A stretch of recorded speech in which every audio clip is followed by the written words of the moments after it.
Hello, my name is Nathan, and this is my friend Intertitle.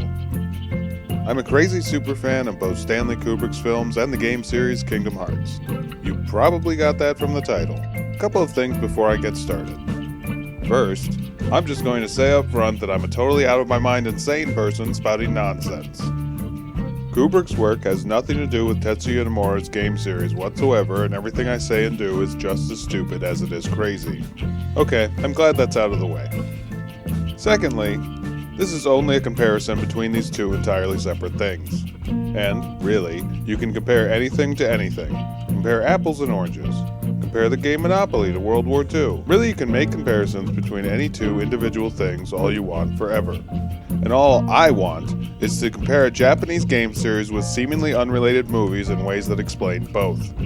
Also, in the process, I will probably spoil everything about everything, so fair warning. Now, let's begin.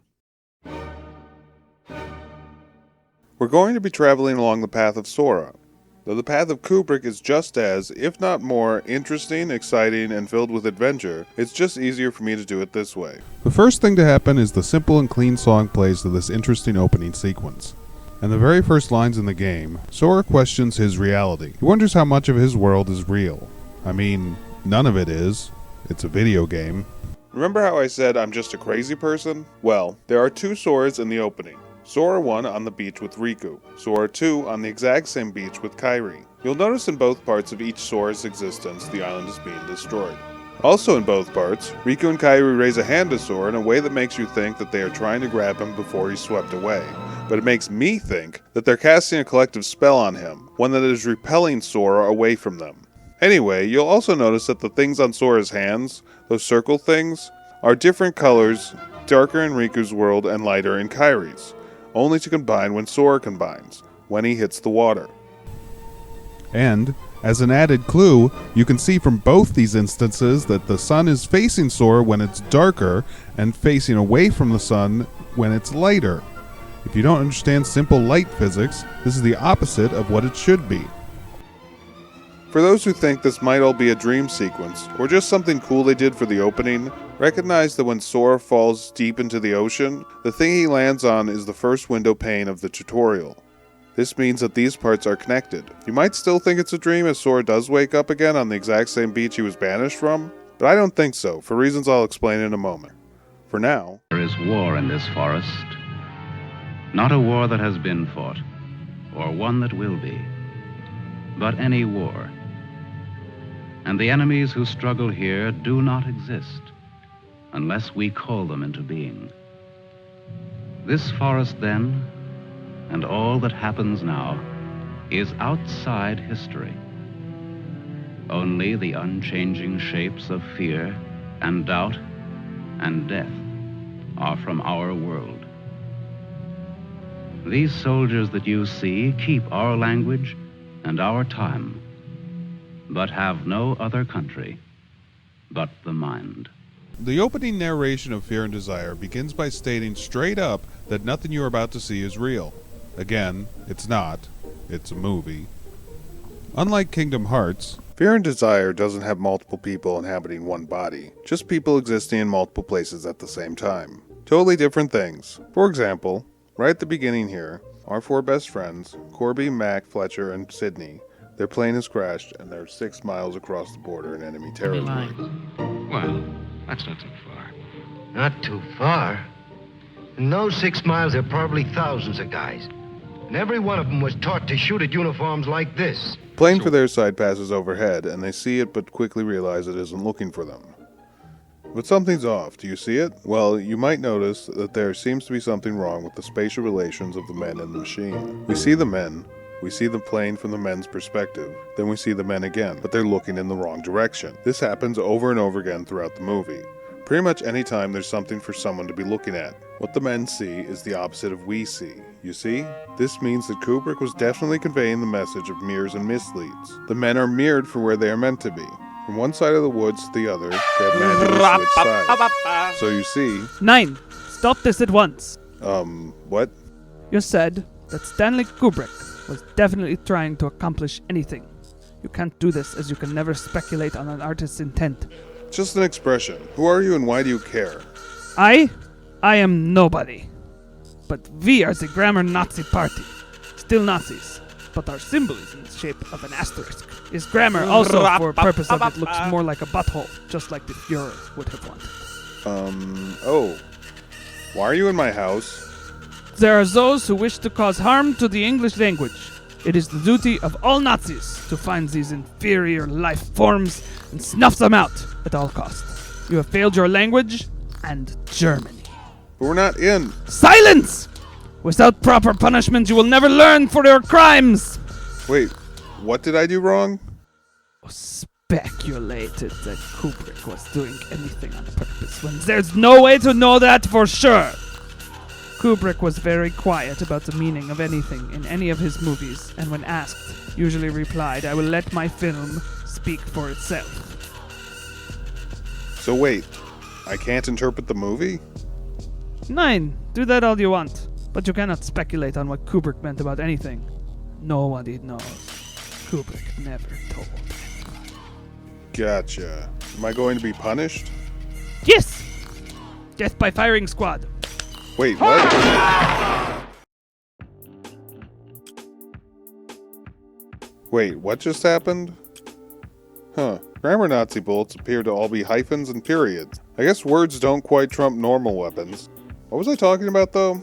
God, I really can't remember. Something about fear and desire, right? Oh yeah. So our buddies, Sergeant Mac, Lieutenant Corby, and Private Sidney and Fletcher, are lost in the woods. They get out of their burning plane with hardly any supplies. But Corby has his pistol. So they make a plan, to which Corby says, Once you understand how a mousetrap works, if you're clever enough, you can use it as a springboard. This is an interesting line, because when you hear it, you probably think that Corby is talking about the trap that is laid for them in the coming scenes. Except that, well, there is no trap. In fact, the enemy army seems to be completely unprepared for Mac and the gang to be there doing what enemy soldiers do when they're in your territory. So what Mac says at the beginning appears to be wrong. It appears that the ones out of their depth are not these men, but the enemy soldiers that come along their path. Likewise, the mousetrap that Corby speaks of is not one set by the enemy, but instead one of these soldiers' own making, one they are in the process of creating. The trap is set by Corby. He plans it all out, and whether anyone likes it or not, this is the only way that anyone can get out of these woods alive. This is Corby's mousetrap. He is both the one who sets it and the one who uses it as a springboard. He's misleading his group just as he's misleading the audience into believing that they are in great danger, when in actuality the dangerous people in the movie are these four men. You may be asking yourself why I'm talking so much about this line. It seems so insignificant. It can't be some kind of basis for this whole video or something. Also, there's no way this silly insignificant scene has anything to do with Kingdom Hearts, right? Well...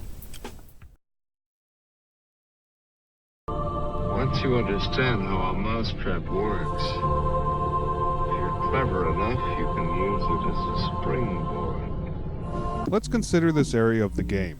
It's the tutorial. It teaches you how to play, as tutorials are meant to do. It teaches all the basics of the game, moving around, interacting with the world, fighting, murdering your shadow, you know, all the stuff you'd expect in any video game. Oh, fighting? Yeah, you do that in most games, but not all. Or did you mean separating yourself from your double in the guise of a Heartless so you can essentially kill yourself? Right. As the title of this chapter suggests, this is the equivalent of Corby setting his mousetrap. Well, let's break everything down like a crazy person, and perhaps the things I say will all make sense by the end. First off, this tutorial feels kind of like a doctor asking you to do basic actions after a concussion. Just trying to make sure you're alright and know how to push the buttons, more or less. Being that I've just established the sword is definitely, possibly, some kind of Frankenstein monster of two swords from different dimensions. Perhaps this is just a way to make sure his brain is still working after forcibly becoming one person. Then you learn to fight, like I said, and after some cryptic words from an unknown source, Sora's shadow grows into a giant monster known as Darkseid. But there's something else. Each time you complete each area of the tutorial, it shows you exactly what's coming next. The island is destroyed, just like in the opening, only here it's more metaphorical. But each window pane is an island, and each one is destroyed at the end. The first one shatters. The next one you get sucked into darkness. But the last one leads you to Darkseid. It shows you the steps you have to take. Sora must find a weapon, kill his double, and this is the only way to get off his island alive. This is the tutorial, but it doesn't just teach you how to play the game. It also shows you exactly how Sora's mousetrap works. And once you know how it works, you can use it as a springboard. Actually, there's one more thing I want to mention about the tutorial. And I'll try not to go on any more tangents.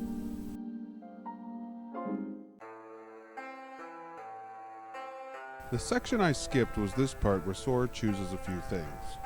One determines what abilities you get first, and the other 3 choices determine how quickly you'll level up throughout the game. The first choice of 3 is between a sword, a shield, and a wand. On the surface, these are representative of 3 different roles you could take in an RPG and other games: the warrior, the mage, and the tank. You could also say these represent chess pieces, specifically the rook, bishop, and knight. And I suppose I could make certain references to how Corby, Mac, Fletcher, and Sydney all could be said to represent their own pieces as well.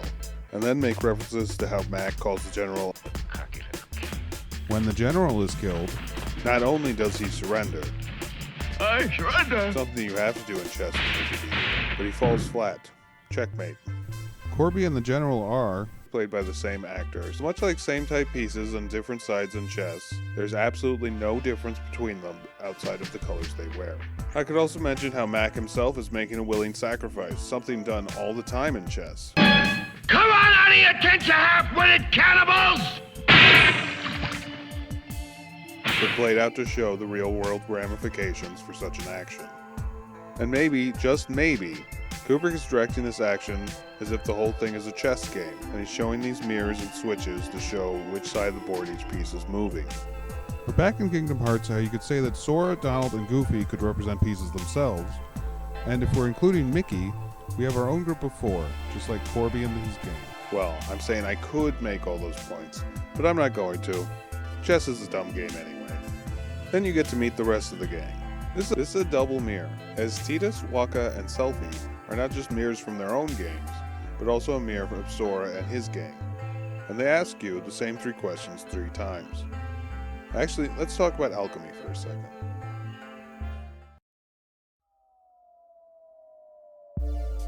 Okay, in ancient alchemy there are 4 elements. That's wrong, but that's what you're cleared to know without more training. But here we go. Fire, water, air, earth. The 4 elements. Each is also represented by different aspects of your personality. Fire represents passion and your ability for action. Water is your unconscious and your emotions. Air is your ability to plan and organize, think even, whether for good or bad. And earth is literally your groundedness, along with your efficiency and your property. Everything has an elemental charge. Much like the first choice, the one between sword, wand, and shield, each choice is between the elements of fire, air, and earth. Water is absent. Okay, that's just bare bones information about alchemy. Oh, and then you can relate the same elements to each of the men as well. But one alchemical principle that you've just been cleared for is that if there is an opening, the universe will do what it can to fill it. So for the most part, the elements will fill themselves out between any characters in any movie or book or real life, whatever. Fire is Mac, all about action and getting things done. Who else could do it the way I could? You couldn't. Air is Corby, thinker, plans things out. Well, we have nothing to lose but our future. Water is Sydney, worried about the girl Please don't beat her. She's just scared like we are. and feels for the soldiers as they are killed. Goes crazy, another watery thing to do. Before I was a general. And now I'm a fish. Hurrah for the magicians! Earth is Fletcher, who only wants to go home, but is willing to do what it takes and use all his resources to get there. Well, it's not that I want to seem important. Half the trouble in the world happens because some people do. Same goes for Kingdom Hearts. Sora is fire, and he always will be. Kairi is earth, and Riku is air. When Donald and Goofy come in, Goofy replaces Kairi as earth, and Donald replaces Riku as air. Water is still fairly absent. Or so I thought originally. But there's something about that which bugs me. And that's that you would expect water to automatically be replaced by the other people you can put into your party. This isn't the case either, as if they were going out of their way to avoid the element altogether. But then I realized that Sora encompasses both the elements of fire and water. His emotions are his drive for taking action. In terms of tarot, he would be the Knight of Cups, the element of fire wielding the element of water. He is both of these opposing elements. which could be one of the reasons he's filled with so much inner conflict during this section of the game. That, and if you believe my fan theory about the opening, he is literally two people right now. I'll get back to that. Meanwhile, in Fear and Desire... Oh yeah, I forgot that stuff when the grammar Nazi cut me off. Probably not the first time a Nazi's forcibly cut something off. The cuts in this film are always misleading. Every time something goes across the screen, or one time when Mac is talking to Corby and Corby is looking in the wrong direction, indicating something to me, that they are constantly switching the side of the river they're on. As if what's happening is actually happening into two different groups of people simultaneously, just on opposite sides of the river. In Kingdom Hearts, it could be said that this is happening as well to the mirrored group of Soras, or Tidus, Waka, and Selphie. They seem to indicate that they are doing more or less what your group is at the same time your group is doing it. Waka tells you they plan on exploring the cave later. Could it be they meet Ansem as well? Or that when Selphie tells you about the Paupu Freak, she's saying that they were just talking about the same thing you were just when you were talking about it. Could it be possible that they're making their own raft as well, on a different section of the island? Corby's crew is experiencing being in two places and two people at once. They are both across the river from the enemy airfield and on the same side, constantly switching from one side to the other. Two groups of people with simultaneous happenings happening simultaneously. I want to add though that this is something that's blatantly on the surface in Kingdom Hearts during this section. This is the other group that mirrors your own. But in Fear and Desire, it's as if Kubrick is showing us a group of men that mirrors themselves, and it's much harder to catch most of the time. And though I would love to go into an amazing amount of detail about this one thing, honestly it would take too long, and I'll have to leave that for someone crazier than I. Another thing, with Fear and Desire, Corby draws a map, except it's completely wrong. But it springs to mind a few things, such as, well, the Keyblade, just a bit, but also the fact that it looks like a bow and arrow. And the way Corby draws it, well, he draws the bow, literally, and then pulls back on the string, metaphorically, and then fires the arrow, directly at Sydney. This calls to mind one of the many stories of Apollo, who was, among other things, the god of archery, and I knew it! Stanley Kubrick faked the moon landing! Get out of here, Conspiracy Carl. That's not even what I'm talking about. Oh yeah? Well, how about this? Exactly at the 11-minute mark, Sydney's mouth, nose, and cheekbones form a perfect A for Apollo 11. Huh? Then, at 21:09, Mac has his hand on the girl's mouth as Corby ties her to the tree. You see, a tree represents a rocket ship, while Corby and Mac representative of Kubrick himself, directing all the action. I think you're really stretching it for that, Carl. Also, this film was released in 1953. 10 years before JFK even announced that we were planning on going to the moon. Oh yeah? Well, how about this one? Exactly at 11:40, Kubrick encored the word sex into the background, showing that he was part of the Illuminati conspiracy to corrupt the world's youth through subliminal messaging. This is a war film, Carl. I don't think many kids line up to watch that. Also, why are you giving the time code for everything? Don't you see? 2109? 21 is 3 times 7. And 9 is a number that if added by 9 and reduced, will always leave you with 9. So 19 is equal to 99 is equal to 999, and so on. This is a way of saying 3/7/99. Or March 7th, 1999, the very day that Kubrick died. And 11:40, well, 11 is for Apollo 11, and 4 is the amount of days it takes to get to the moon. That's why CRM 114 is important to Kubrick. Okay, I'm going to stop you there. The CRM 114 was from the book Red Alert, released in 1958, which Kubrick adapted in the movie Dr. Strangelove, released in 1963. Both of these came out after this movie, and there's no way Stanley Kubrick could predict the day of his own death. Unless you consider that just like everyone else in the Illuminati, Kubrick was really a time-traveling lizard man, and he already knew the importance of the CRM 114 even before it was actually released. Why? It all makes sense once you realize that CRM actually stands for the conspiracy to replicate the moon landing. It's even shown here in the same scene as the sex is. You see the ones by the river and closest to the camera? They're Mac and Corby with the raft in between them. There you go, a CRM at our 114 time code. Carl, I think you should leave. Well, how about this? Near the end, the general speaks 411 for every other word while talking about his war crimes. Away from the north for 4 divisions. One by one, the men turned black. And what is crime without any vowels? Why, it's another CRM with our reverse 114. Don't you see? Kubrick knew everything already because he was a time traveler who aged in reverse. I think you've mixed him up with Benjamin Button now. Okay, well, how about no. I think you've stretched more than enough truth and broken the rest of it. Why don't you get out of my house? Now. Will do, man. See you at D&D. That's Carl. Obviously, we play Dungeons and Dragons sometimes. Keep them around because it's nice to know that there's people out there crazier than I am. Anyway, I kind of lost my train of thought. What was I even talking about? I guess Kingdom Hearts, right? I said, I guess Kingdom Hearts, right? That's what I thought. And then Sora awoke on a beach. This is Sora's entrance into his own magically generated prison, much like the Fear and Desire gang crash lands into theirs. Also in Fear and Desire, they start referencing the fact that they are on an island even though they're really just lost in the woods. Cold stew on a blazing island. We've just made a perfect definition of war, Mac. Gosh, ducky. Of course, a blazing island with a tempest of gunfire around it. And But as the movie goes on, I think Kubrick is conveying this message. They're trapped in such a secluded area, one where they can't even cross the river apparently.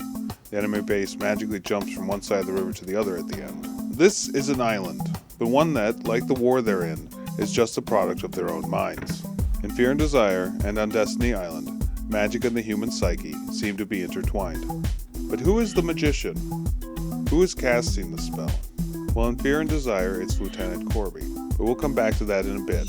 Now, on Destiny Island, he wants to make you believe it's all being caused by this mysterious stranger, who, for a lack of anything better to call him, I'll just call him Ansem, a name I just pulled out of my hat. Anyway, Ansem might seem like he's causing all this, but when you talk to him, all he says is, I've come to see the door to this world. And he feels more like a passive observer just waiting for the right time to unleash hell. If not Ansem, the next head on the chopping block is Riku's. He does start acting pretty suspicious, and seems to want to leave more than the others, but I think we've got to follow Occam's razor on this one, that the most likely solution is often the best one, and we have to look at the person who is most suspicious during this section of the game. The answer is Kairi. Let's look at all her actions and see. She's standing there suspiciously when Sora wakes up. She hits Sora to get him to stop talking about his dream. She doesn't let you through the door to the other beach on the first day. She says she's happy there, which Sora casts doubt on. But she's the one who's most adamant about them building the ship. At the end of the first day, Kairi is teasing Riku for wanting to get off the island. Then he says, Thanks to you. If you hadn't come here, I probably would have never thought of any of this. Kairi, thanks. You're welcome. On the first day, Kairi makes everyone race. She's also the judge for Riku and Sora when they are literally fighting over her. She suggests Sora and she leave without Riku. Well... You okay? Sora, let's take the raft and go. Just the two of us. Huh? Just kidding. What's gotten into you? You're the one that's changed, Kairi. Maybe. She says, tomorrow's the big day, just before the attack. She does something that causes her heart to split from her body. This isn't something that's ever properly explained. No one else seems to be able to do this. Well, you might include another thing or two, but I'll leave it there. That's 9 things that are much more suspicious than anything Riku and Ansem are doing at this point. Kairi will use her magic to successfully escape her prison with the people she cares about the most, though perhaps she doesn't count on 1 or 2 snags in the process. Back in Fear and Desire, the map Corby draws is completely wrong. at least the way Kubrick visually orients the audience to this space. He says it's east of them, but if the map is any indication, then the direction they head afterwards is west. But they come to the river anyway? Also, there's never any indication visually that this river curves in any direction. If the map is off, and the river itself was rotated 180 degrees, the border would not change, meaning this river only flows back even further into enemy territory. But maybe that's not it either. Maybe the river itself is actually called into being, drawn into existence, by Corby. Despite heading in what is apparently the wrong direction, they come to the river, and they seemingly, almost by magic, build a raft. I mean, where did they get that rope? And did they just find those logs that are all the same size and shape? But doesn't Corby call this into being as well? Is that your idea? Go down the river? Yes. But how? How can we get down it? I can't swim very well. And Fletcher, We could do it on a raft. At night. He insists they use the raft, and just as much, Corby creates the house. Mac insists they've been that way before, but Corby denies it. He wants rifles, and maybe for his men to eat. 3 men are sacrificed, but not by Corby. He only looks on as his men Murder the people in the cabin. Corby orchestrates all of this, just as he orchestrates the murder of the woman. Sydney has to sacrifice others as well. Oh, speaking of which, let's talk about what Sora gathers on the first day. 2 logs, 1 rope, and 1 cloth. Just looking at that list brings something to my mind. Execution by firing squad. Maybe it has something to do with my interaction with those grammar Nazis. The logs, which are not the right size for your raft, stacked on top of each other to be the tree or the pole you tie your victim to. The rope is what you tie them with, and the cloth is the blindfold. Now you might say the cloth you find is way too big, but in this case it's about as big as it would need to be to cover the eyes of its own audience, meaning that for this necessary sacrifice to escape one's prison, could one of the people put on the stake, so to speak, be the player of the game. Okay, I've gone too meta. But that's okay, because now it's time to go super mega crazy pants! Okay, the collection on the first day is about sacrifice or punishment, but also imprisonment. All these things relate directly to the woman in Fear and Desire. She's the one tied to a tree. Though she is not blindfolded or even gagged, she is still blind to the danger, as she doesn't understand a single word being said by anyone. You see boat, our boat. Oh? Yes, that's it. Boat. You see boat. Don't tell me she doesn't even understand you. The only thing she says is boat, a question, like she's just trying the word out for the first time. She is deaf to what they say. And though it's not quite the same, she could be said to have been killed by firing squad after all. Also, you could relate this to the first attack. The logs are the 2 men, as they do nothing but watch as the men invade their house. These men are dead wood. The rope is the 3rd man, who's roped into being killed just by arriving. And all 3 men are blind to the attack, representing the cloth. So if the first day's collection is meant to represent necessary sacrifice, what are Sora, Riku, and Kairi sacrificing? Well, quite a lot actually. For one, though they're never specifically saying this, they're all running away from home to perhaps never return.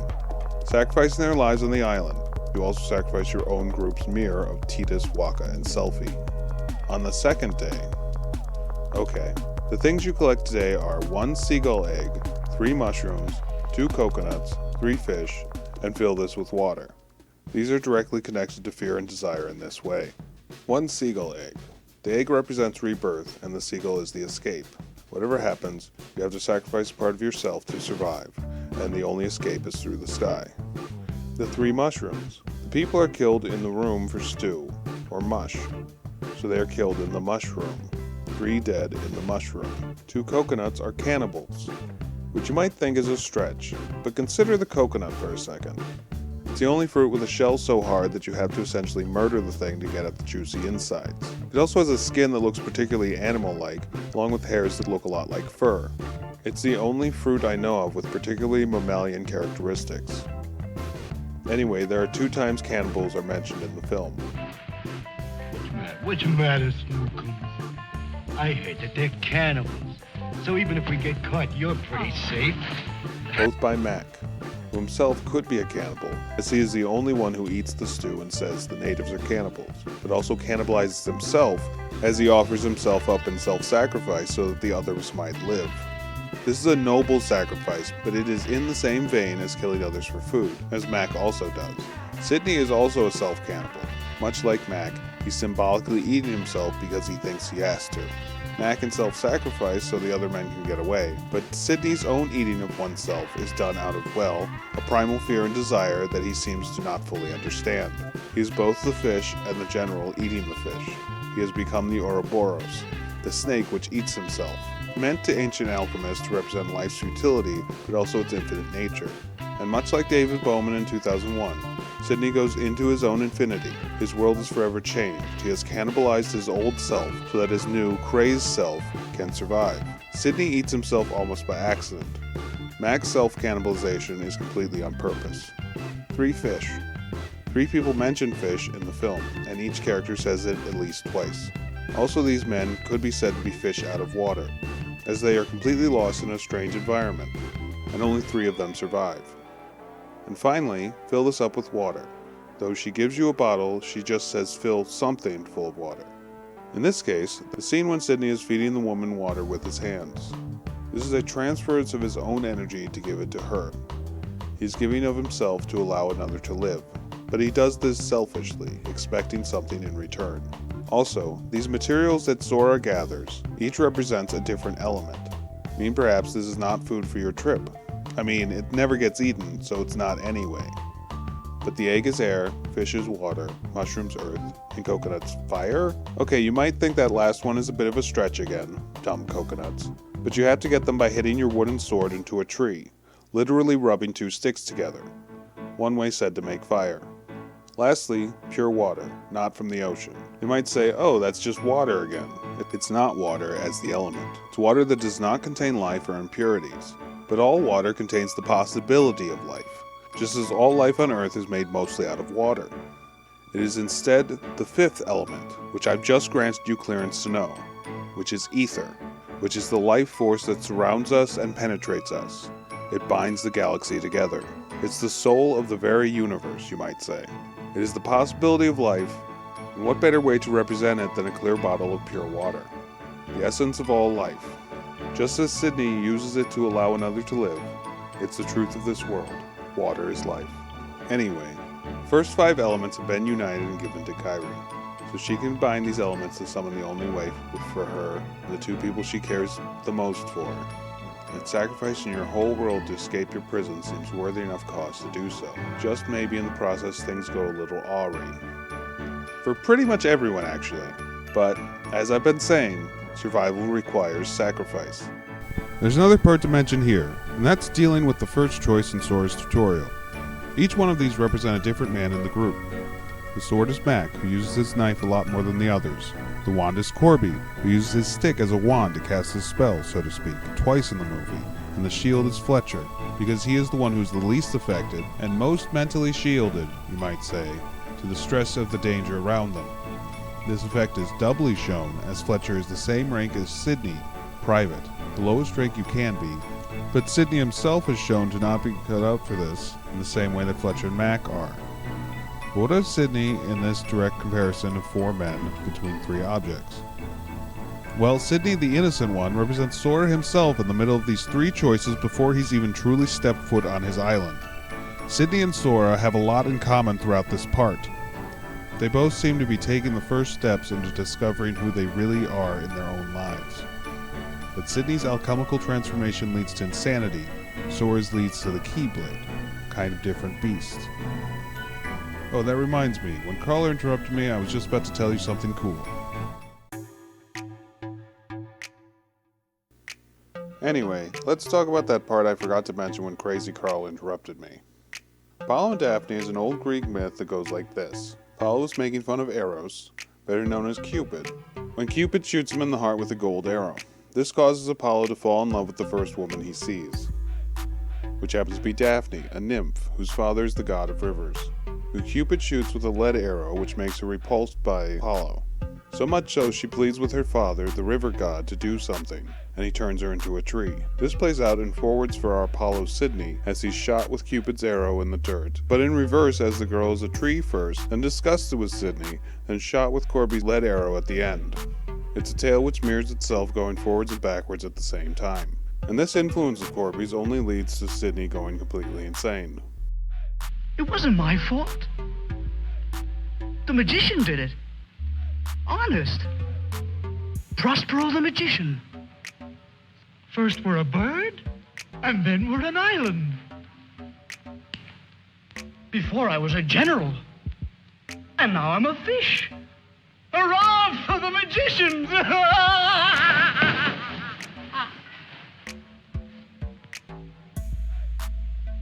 The river. It's blood, Mac. He speaks of its own alchemical transformation before running off into the woods. Again going through the process of the 4 elements. Bird for air, and also the plane they crashed in.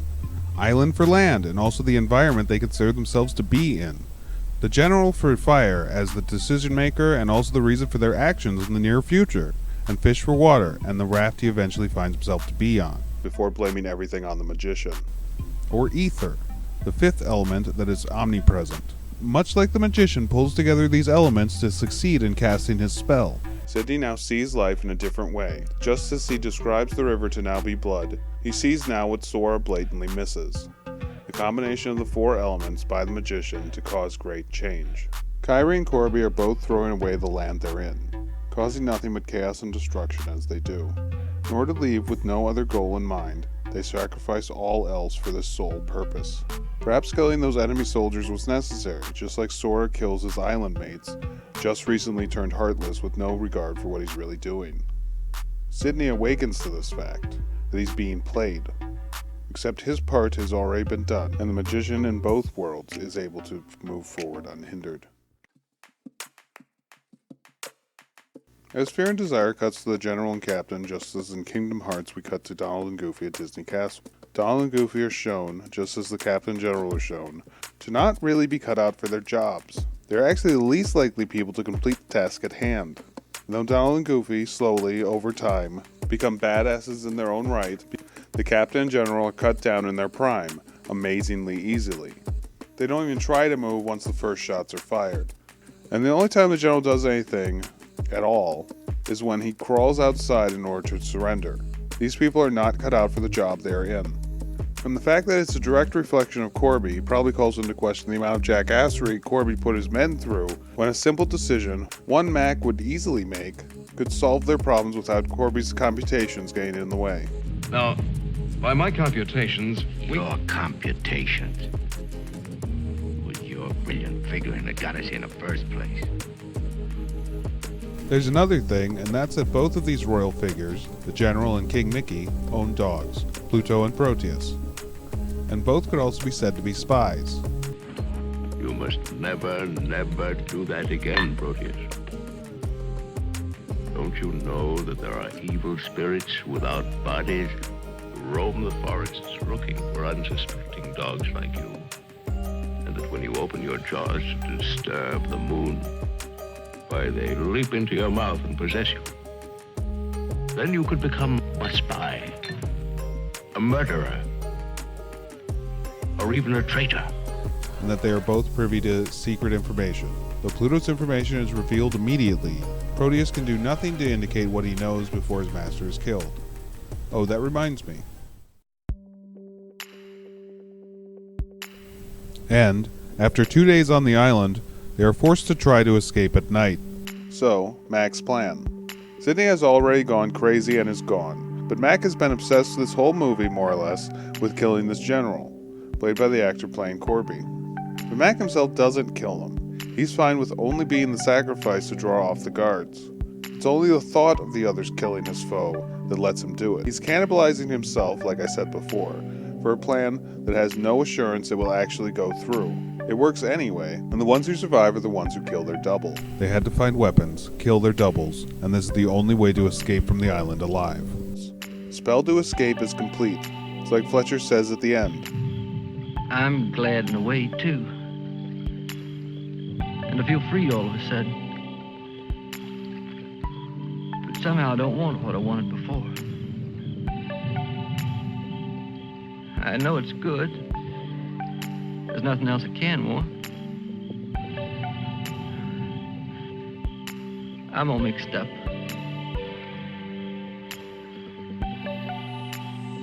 I wish I could want what I wanted before.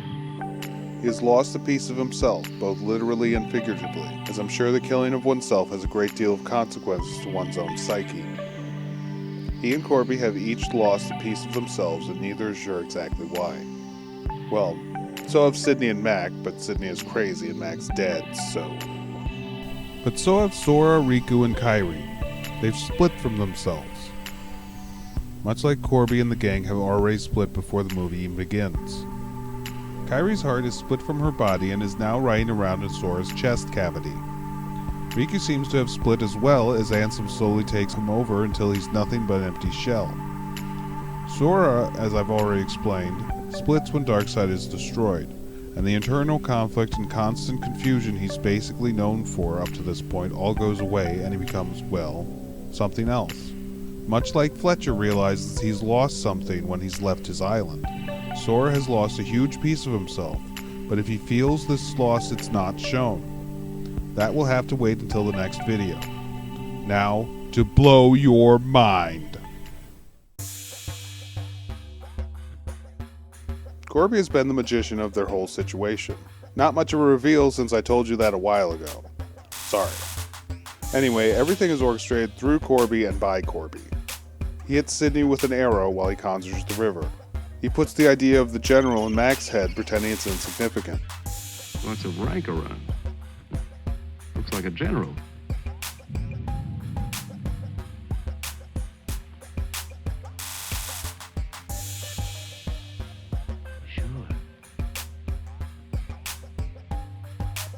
Sure. The general. He's a general. He orchestrates the plan to get more guns and food, though almost no one eats it. Sidney, better grab something to eat. Maybe a long time till our next feast. It's really too bad that the sun doesn't burn his screen instead of brown. Camouflage. Well, if you see some strange faces across the way, just wave to them casually and try to look as native as possible. He says green skin, or whatever, and this summons the woman. They are nymphs, not human. While researching myths, I came across many river monsters with green skin who lure people into the water to drown them, which could be associated with river nymphs like Daphne was in the Apollo myth I told you earlier, as they both come from rivers and are meant to lure people in. So when Corby says green skin, he summons the nymphs, but when he adds that they should try to look as native as possible, he summons the monsters and they look as native as possible. But they don't sound native. We discover at the end that the enemy army speaks English, just like the men do, meaning that these women are native not to either side, but come from the river. They have their own language. Corby also puts the Tempest idea in Sidney's head. Of course, a blazing island with a tempest of gunfire around it. Which is the story he tells the woman. Then the spirit and magician's power goes back to the island and tells Miranda that her father's dead. The spirit sings how he's dead at the bottom of the ocean. His bones are coral, his eyes are pearls, and Miranda, her father's dead. Along with where Prospero comes from. Prospero the magician. Along with the lines he's singing at the very end of the movie.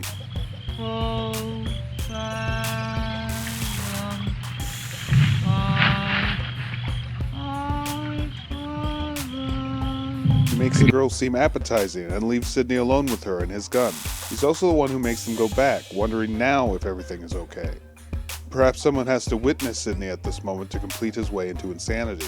Corby makes the decision to go through with Mac's plan as if it wasn't his plan to begin with. He makes Fletcher kill himself and wound the general. The general must be killed as well, but this time by Corby's hand and gun.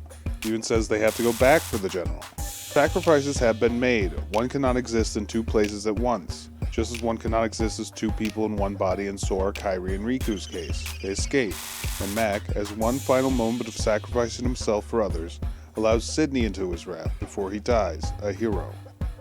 Sidney has lost it though. He has become as Corby describes people earlier in the film, lost in a world of islands only. But is he saved? you might be asking? Though the film is a bit ambiguous, I believe he is, and this is also Corby's doing.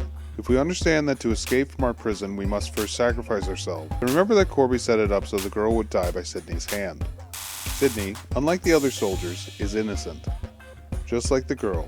This is indicated by how Corby coddles him, and how he reacts to the dog when it shows up, or how he protects the girl with the other men there, only to go nuts once they're alone, craving attention or at least a smile, as if what he really wants is a mother, not a lover. Ew. But Sydney's mirror is the girl. The river spirit come up to haunt him, and I believe he does survive, and they do find him in the end, if only because he did murder his own mirror. Even if it wasn't as justifiable as Fletcher's or Corby's own sacrifices. Well, I guess I'm not very good at surprising you, so here's something that won't blow your mind in any way.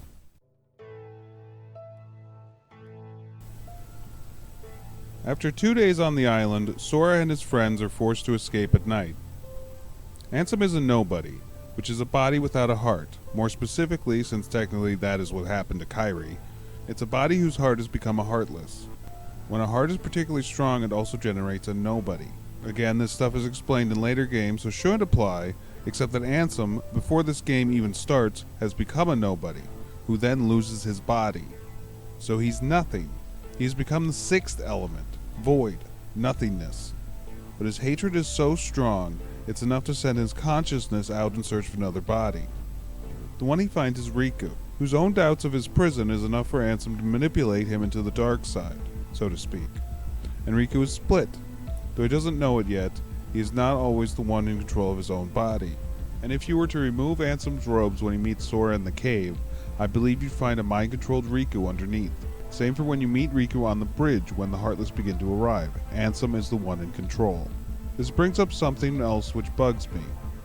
There's a disembodied voice. It doesn't even have a voice. Throughout the tutorial it only comes up again once. That's right after this point with Riku on the bridge. It might want you to believe this is Mickey giving you secret messages to get you to the Keyblade, except it's more apparent that you get it from some place much darker. In fact, it makes it seem like Riku is transformed into the Keyblade. This makes me think that the one giving Sora these instructions and showing you how you can escape from your island is not Mickey at all, but Ansem. He is manipulating Sora to carry out his dark plan. To eventually open some door, perhaps? Anyway, he's as expert a manipulator as Corby is, as he controls his men's every action. Anyway, now it's time for the boss fight. I have a friend who's not quite as crazy as I am, but I think they'd be good to talk to you as well. Here he is. Yo, my name is William, but everybody calls me Bossman. Probably because I surf like a boss, man. Also, I just love bosses. Now, in Kingdom Hearts, you might notice the bosses in each level fairly easily. You know, unless you're like my friend Dave and you bailed on this big roller and winded up with your own surfboard in your head. Oh wait, Dave's dead. Never mind about Dave. Alright, well, the boss in the first level is Darkseid. He's this big mofo you kill by smacking his wrist. You'd probably remember him if you saw him. Anyway, bosses in movies aren't always as clear. I mean, the main character has to beat something by the end, right? This one's pretty easy though. It's the General. Okay, now, Darkseid's appearance is like large and looming. You know, he feels important and scary. Much like the General seems powerful by his appearance and his rank. But it turns out they're just both big puppy dogs, bro. Darkseid himself is mostly just slow moving and you gotta slap his wrist, an act indicating a swift, easy punishment, bro. Though, what Corby doles out isn't quite the same. It's pretty quick and easy, just like you expect a first boss to be. Anyway, Darkseid has a few moves, I guess. In this one, he gets down on his knees, much like the General begging for his life, and pours his heart out. Just like the General when he's talking to the Captain, right? The other two actions are less related, but one summons more guys, and the other summons more artillery, dude. And both relate to the actions of an army general, am I right? Alright guys, I'll catch you later. I'm gonna go hang 10. Alright, now that we've defeated the boss man, that means we can move on to our closing arguments and... What is this? What is happening? Another one. Maybe you'll live longer than the last one. Who are you? I am Weapon Master. Or should I say, I am the first Weapon Master. Okay. You got a name? No. Right. Okay. Anyway, I should be going and... You have begun the trials! First, you must answer these questions. What is your quest? To find the Holy Grail! Oh, no, wait. I mean, to narrate my insanity into a microphone, I guess. What is your greatest fear? Well, I would say getting shot, but that's already happened twice, so... I don't know. Drowning? These questions are really easy, by the way. These questions are not part of the trial, I'm just wondering. Being that you have to start the trials at the very bottom, this is somewhere in your unconscious. So, why are you trapped down here, Nathan? What is your purpose for being here? So I'm asleep or something? I should just be able to wake up, right? You don't understand. Failure leads only to death. You cannot stop a trial once it has already begun. Okay, has it begun? Yes. You must answer this question or your soul will be stuck down here for eternity. Right. What was the question again? Why are you here? Well, the last thing I remember, I was making my video, just about to start my finale, and then I was here. It's because I forgot about something, isn't it? Good. Go on. I don't know. There's tons of stuff I didn't talk about. Like the Paopu fruit. I didn't talk about the monsters, or the Keyblade, or Sora's mom, or... Wait, I wasn't listening. What were the last few? Sora's mom? No. The Keyblade. Yes, the Keyblade. The Kingdom Key. What else? Monsters. Right. Shadows. The Kingdom Key and Shadows. Do you see their significance? Should I? You were wrong in your video. The tutorial is not Sora's mousetrap. The Kingdom Key is. The tutorial is just how you set the mousetrap. Just as Corby set his mousetrap by drawing the map in the dirt. And once his mousetrap is ready to set off, when Mac is explaining his plan, he digs in the dirt again, indicating that this is what he's using as a springboard. Sora's is the same way. The silent voice speaks to him in the tutorial and only once more, here, to indicate this is how his mousetrap is set off. Also, the Keyblade itself looks like a mousetrap, sort of. And to add to that image, the keychain is even a mouse. Fascinating. And the monsters? In Jungian terms, the shadow is the darkest part of your unconscious. Much like where you're trapped now. The shadow is the part of you don't identify with your mental image. Much like Mac doesn't identify that he's cruel and violent, Corby doesn't identify that he's cold-hearted, manipulative, and kind of rapey. Sydney doesn't identify that he's just as capable of violence as the rest of the men. And Fletcher pretends he's not a soldier. Being only a private, like Sydney, you'd expect him to be just as inexperienced, but he's just as capable as Mac. It also indicates a darker version of yourself, a version who is the exact opposite in every way. In the movie, we get to meet Corby and Fletcher's opposites, and how they are shown is much more civilized and polite, also completely harmless. And what this means is that the truly cruel and evil men are Corby and Fletcher themselves. Shadows are the most basic form of Heartless. A heart that is so succumbed to darkness, Heartless, are literally the shadow of your own heart. And what the shadows do is either leap and slash or hide in the upside down. Basically, they practice guerrilla warfare, just like Corby and his men. They attack when the opportunity presents itself and hide when they can. Very interesting. Anything else? Well... crap, I'm not supposed to be telling you any of this. Oh, jeez, I was supposed to use my wisdom and mysticism to cause you to unlock some inner truth within yourself. Damn it, I'm really bad at my job. So, I passed? Yeah. Go on. Sweet! So onwards to finality. Okay, as a final statement of self-interest, I wanted to say that I'm not trying to prove that these two products are actually connected in any way. I think we can all agree that Kingdom Hearts is entirely its own thing despite having Square and Disney characters and environments all over the place. It's totally unique unto itself. I'm sure Tetsuya Nomura didn't do any of these things on purpose, and even if he did, it was just to subtly pay homage to one of the best directors who ever lived. But it's probably more likely that this was all done by Stanley Kubrick's ghost or something. I'm saying it isn't very likely. But, as a closing argument, here's all the connections really fast.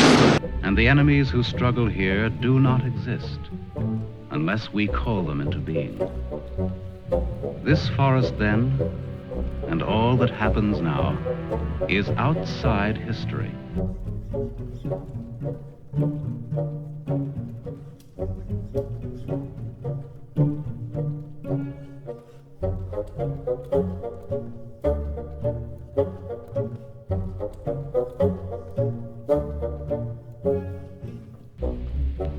We could do it on a raft. At night.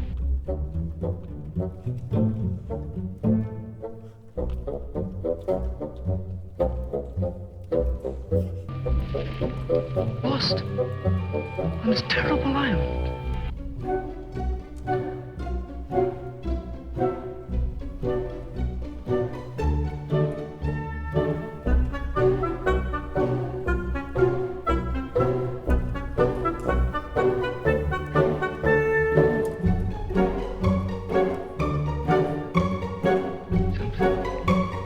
Now he's a fish.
Alright, I'm done.